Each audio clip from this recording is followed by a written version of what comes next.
একদিনের সফরে ব্রিটেনে পৌঁছেছেন প্রধানমন্ত্রী নরেন্দ্র মোদী। সাক্ষাৎ করবেন রাজা তৃতীয় চার্লসের সঙ্গে, বৈঠকে বসবেন ব্রিটিশ প্রধানমন্ত্রী কিয়ের স্টারমারের সঙ্গে। এই সফরেই দুদেশের মধ্যেই স্বাক্ষর হবে বহু প্রতীক্ষিত মুক্ত বাণিজ্য চুক্তি। পাশাপাশি খলিস্তানি চরমপন্থী নিয়েও বার্তা দিতে পারেন মোদী। বুধবার লন্ডনে পা রাখেন মোদী। বিমানবন্দরে তাকে উষ্ণ অভ্যর্থনা জানানো হয়।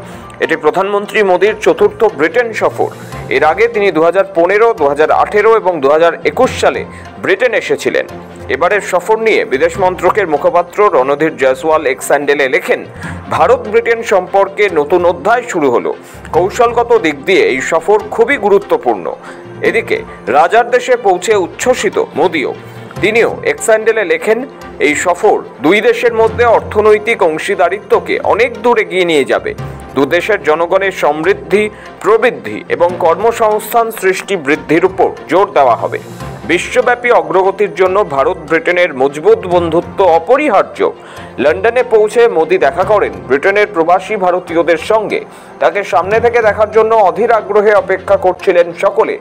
জানা গিয়েছে, বৃহস্পতিবার ভারতীয় সময় দুপুর 2:30 থেকে বিকেল 5:30 পর্যন্ত মোদী বৈঠক করবেন স্টারমারের সঙ্গে। দুই প্রধানমন্ত্রীর আলোচনার পরই হবে ঐতিহাসিক মুক্ত বাণিজ্য চুক্তি জানিয়ে 6:30টার সময় সাংবাদিক সম্মেলন করবেন বিদেশ সচিব বিক্রম মিশ্রি। এরপর রাত 9টা নাগাদ মোদী দেখা করবেন চার্লসের সঙ্গে। বহু বছর ধরেই মূলত 3টি বিষয় নিয়ে দুই দেশের মধ্যে দর কষাকষি চলছিল। 2021 সালে প্রাক্তন প্রধানমন্ত্রী বরিস জনসনের আমলে নতুন করে দুদেশের মধ্যে এই চুক্তি নিয়ে আলোচনা শুরু হয়।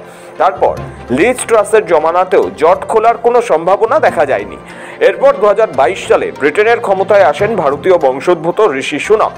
ফের নতুন করে এই ঐতিহাসিক চুক্তি স্বাক্ষর হওয়ার সম্ভাবনা তৈরি হয়। 2023 সালে দিল্লি অনুষ্ঠিত G20 সম্মেলনে যোগ দিতে এ নিয়ে তিনি মোদীর সঙ্গে বৈঠকে বসেন, যা ফলপ্রসূ হয়েছিল। তারপর এই চুক্তি নিয়ে আলোচনা চলছিল দুদেশের মধ্যে।